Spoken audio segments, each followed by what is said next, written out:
kamu hidup di Jogja itu sendirian tanpa orang tua? Ora tak rewangi tuku intip, Pak. Tak rewangi tuku intip sak lodong. Sinden kondang itu ku intip. Iya. Nggo apa?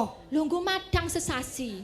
Loh, apa iso? Iso, Pak. Carane? Itu sangat efektif, efisien dan menghemat waktu. Carane piye? Carane intip kuwi dicuil, kan itu satu ini kan, dibagi jadi 4, dibagi lagi yang 1/4 itu dibagi 2.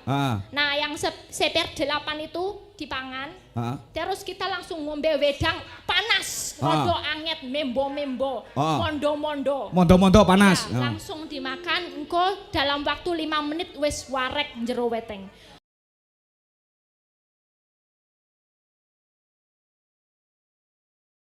Selamat malam, Sugeng Dalu, Mak Cangi, Mak Limbo, Wilujeng Dalu, sederek, sedoyo mawon ingkang sampun rawuh wonten Pojok Watu. Desane ndelok, dusune ndelok. Delok.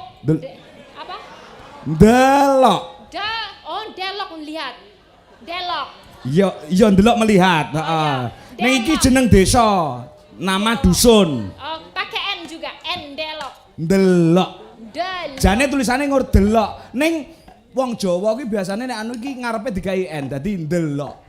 Oh, tapi nggak ada N-nya. Nggak ada N-nya aslinya. Delok tapi mocone ndelok. Oh, ndelok. Oh ya, ndelok. Wah, ya ki kaya kalau di Jogja no Bantul mocone Bantul. Heeh, Blitar mocone Blitar. Beli. Oh, gitu harus ada kebangetan di depan. Iya, untuk kemantapan. Oh, gitu. Kalau Kangko ada kemantapannya nggak?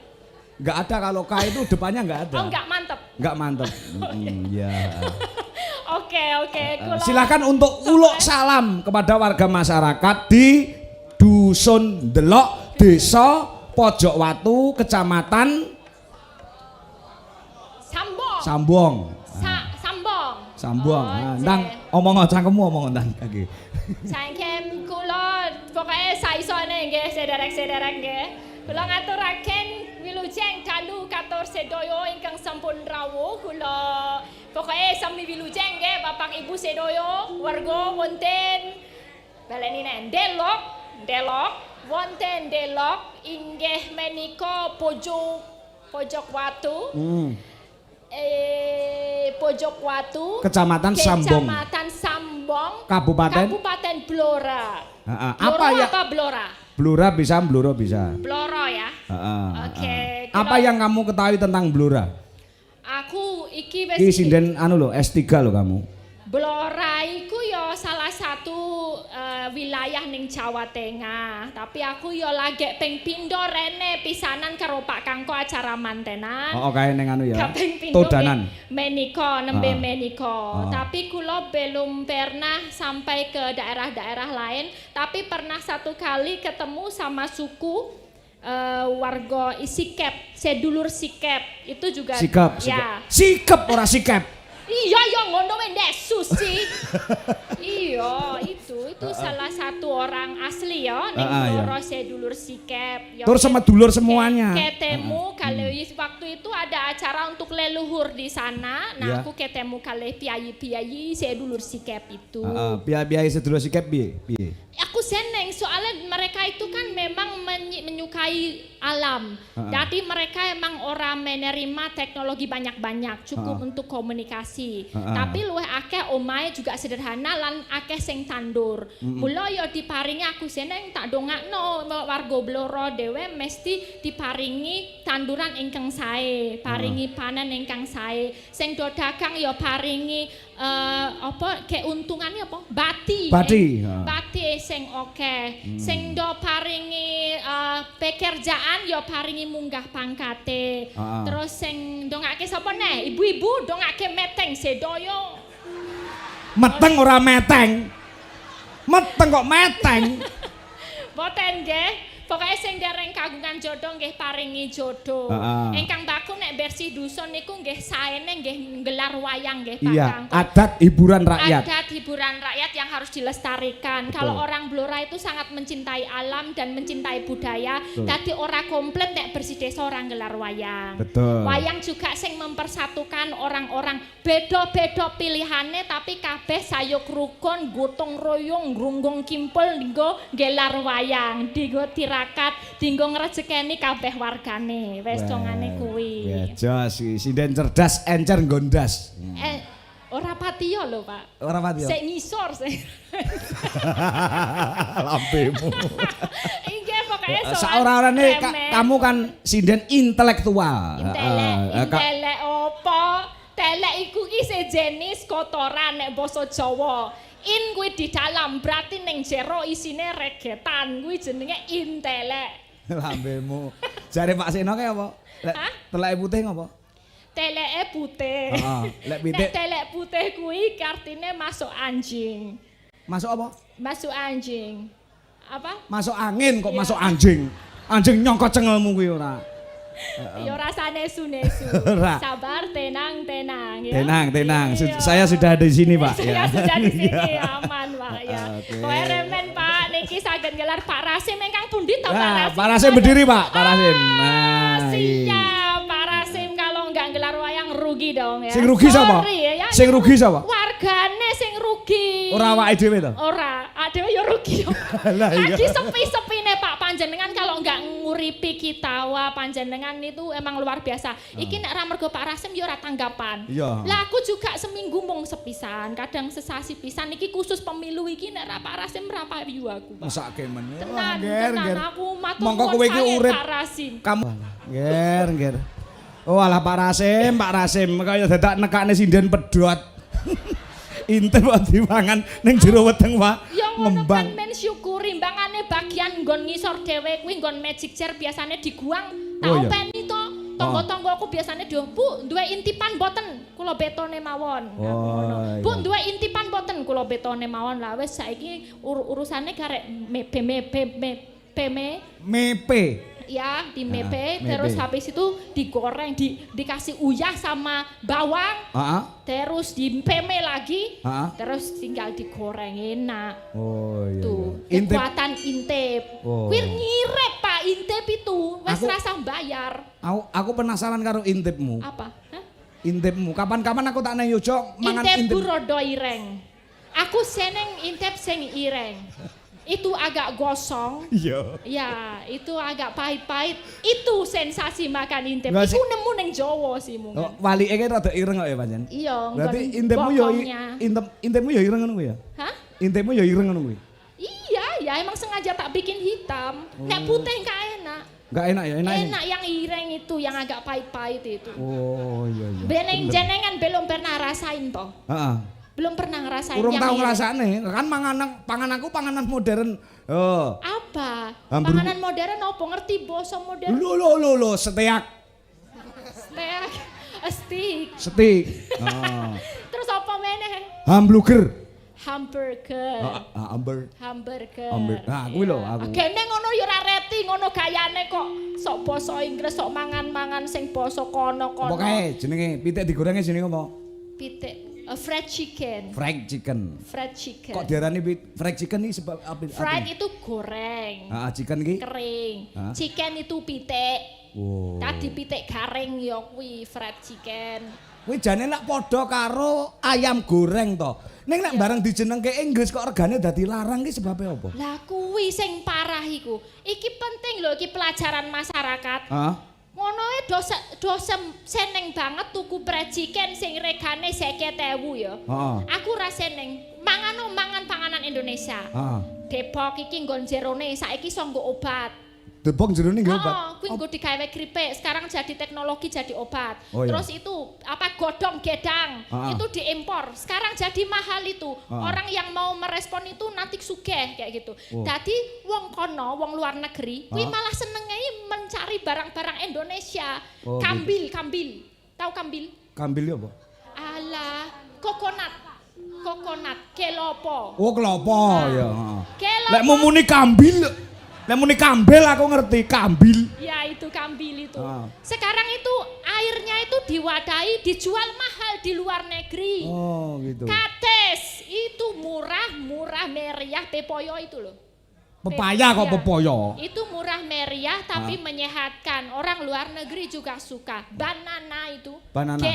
Gedang. Ah, kuwi yo. Saka Indonesia ning kene yo omong turah-turah to. Ning kono dijo larang. Ngono kok dhewe pengen tuku fried chicken sing sakjane kuwi makanan sampah ning kene rapi.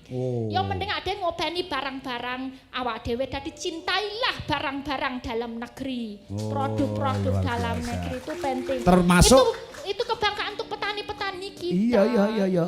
Benar. Termasuk mencintai budaya kita sendiri ya. Termasuk itu. Dadi yo didongakno sapa wae iki engko sing dadi presiden wis cetha ya. Walaupun belum apa pelantikan.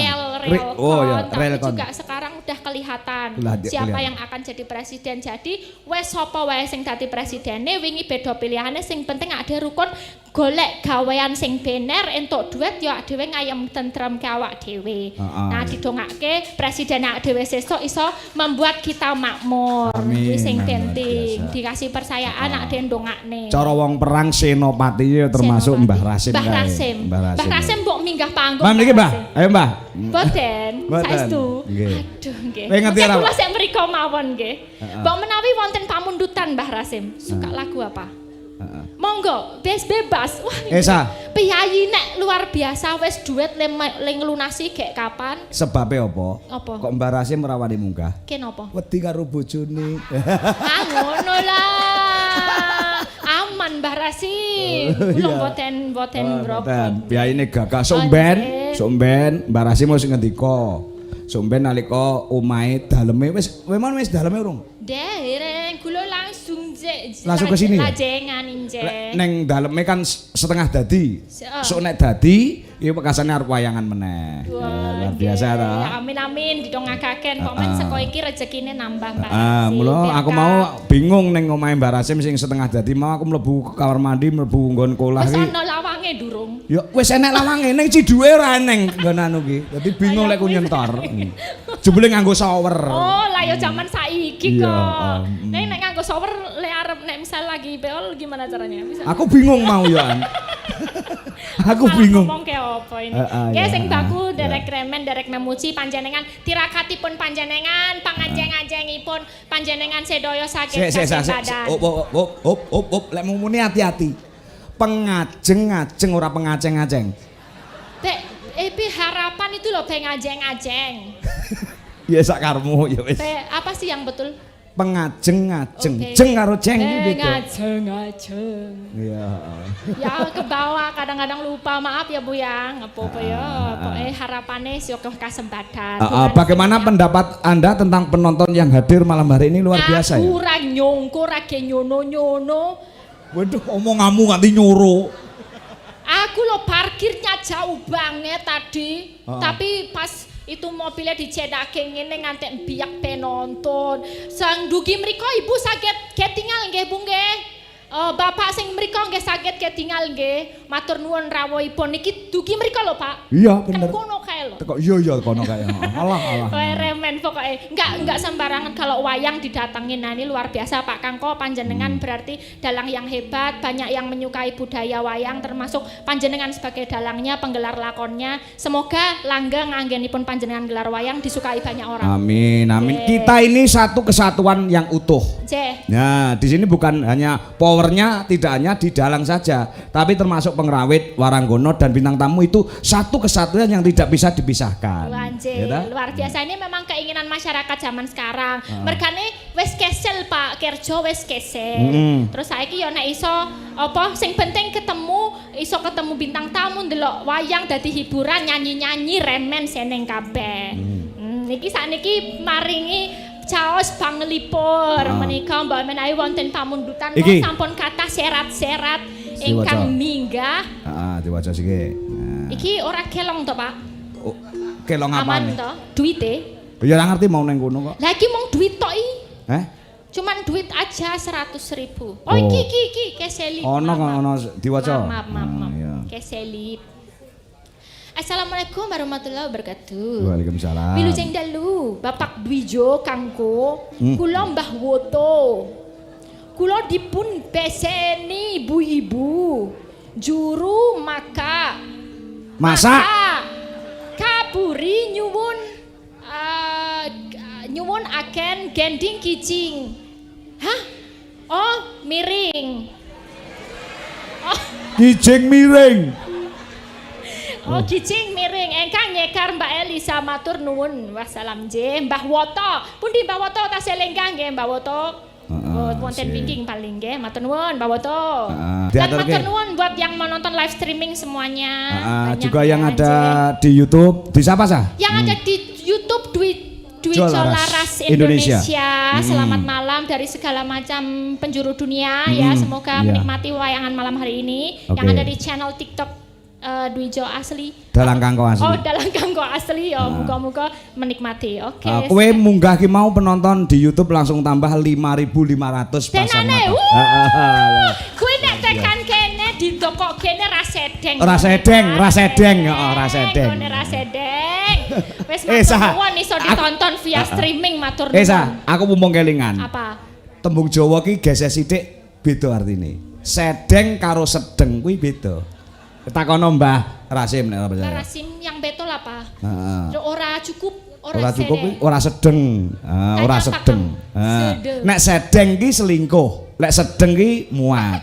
Ngerti ya sedeng, ngerti ora? Sok nonton ketoprak aku ora?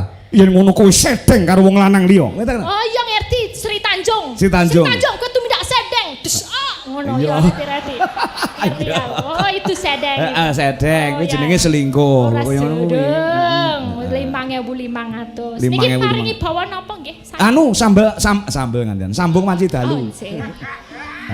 Oh, tapi aku bisanya bawanya yang dulu nggak apa-apa ya. Nggak apa-apa yang dulu nggak apa-apa. Yang itu nggak tahu. Oh iya, ya coba. Ndang bawana no. Nggih. Nah, sinden saka asli ngerti sa? Seko toli-toli. Seko toli-toli, tapi aku itu wis suwi urip ning Jawa. Wis mangan sego Jawa akeh dadi yo pinter Jawa, aku seneng Jawa, tur yo duitku saka budaya Jawa. Oh alah. Toli-toli ki ngendi? Toli-toli ki ngendi? Toli-toli itu Sulawesi Tengah, Pak. Sesuk dolan rono. Kuwi Cerangkon banyu. Ya, toli-toli itu. Sesuk dolan ya, Pak. Tapi di sana rekoso. Kalau mau mayang di sana rekoso. Rekosane ngopo? Ya itu, perjalanannya harus sekitar 8 jam, 18 jam. Pesawat? Enggak, bukan pesawatnya, tapi jalan darat. Daratnya 18 jam? Ya, sekitar ya 8 jam lebih gitu. Iso neng bokong iso keriting lho. Makanya sesuk ning kono boyoke cara gapit kuwi aja gapit kaya ngene ning gapit penjalin ya. Oh iya, ora gampang ceklek. Ndang bowo. Jan. Cah toli-toli. Senadyan to tangkap bumi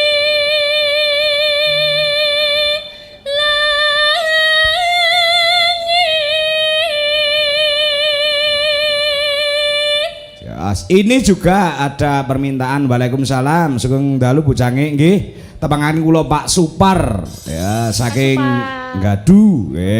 Bilih kepareng kula nyuwun gending sesideman dipun bawani nggih wonten artos 50.000. Nggih, matur nuwun. Ya terus prasetyanku tan kinggangsa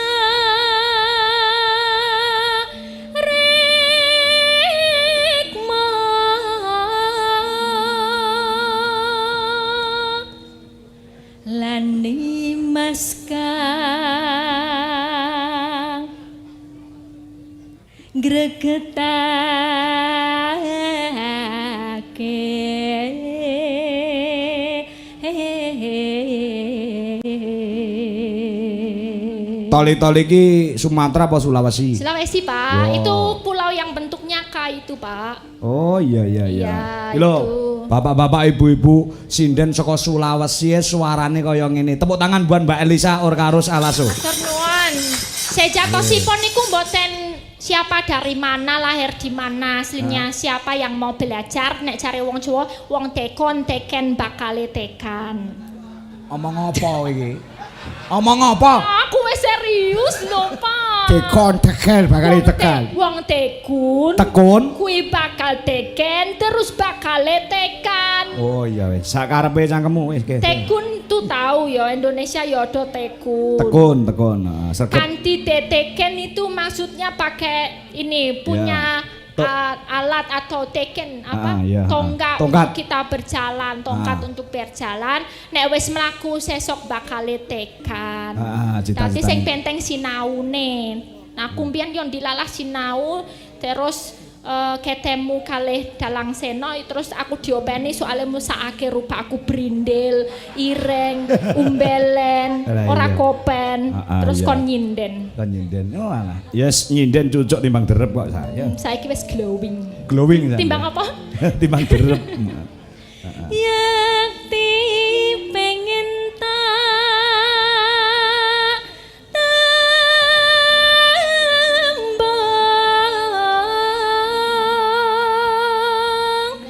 ning kakungmu tan lila mesti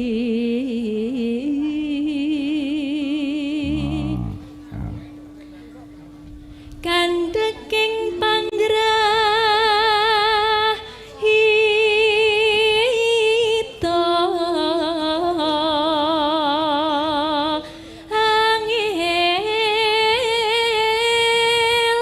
nggonku muwos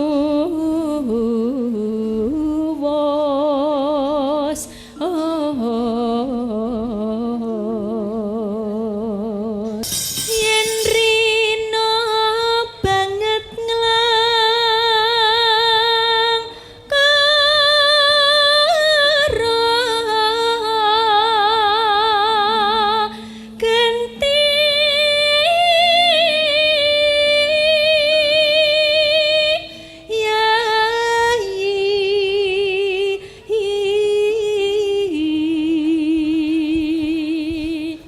sambung kumong wanci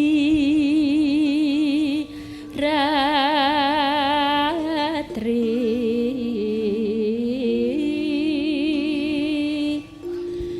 karya usata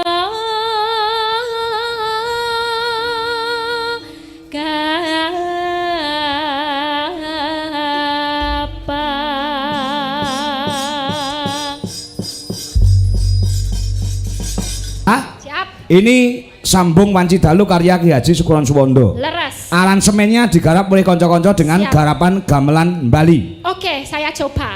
Bali Sunda, Bali. Luar biasa, nggih. Indonesia itu kaya dengan budaya. Kita mencoba mengkolaborasikan yaitu gamelan Bali dengan kendangan Sunda. Luar biasa, sambil mengenalkan pada masyarakat. Engko nek ana yang kurange engko dinilai ya, Sa, dibenerke ya, Sa. Ya. Yo, garap Sunda Bali, sambung Wanci Dalu Elisa Urkarus Alasu. Yuk, dados.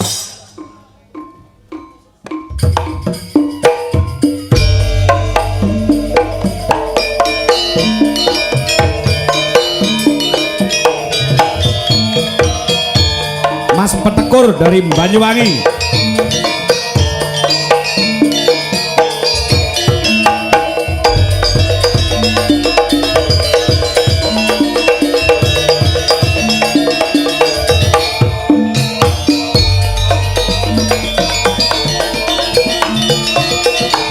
Mas Tarno Tania Jaya.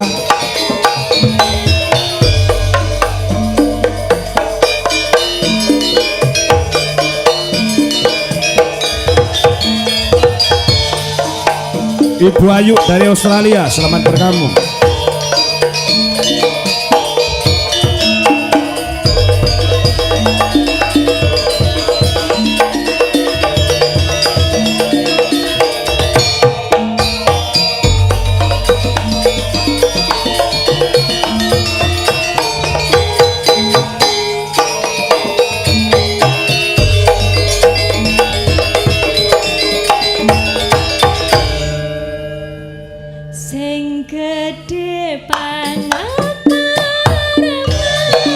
Mini Sa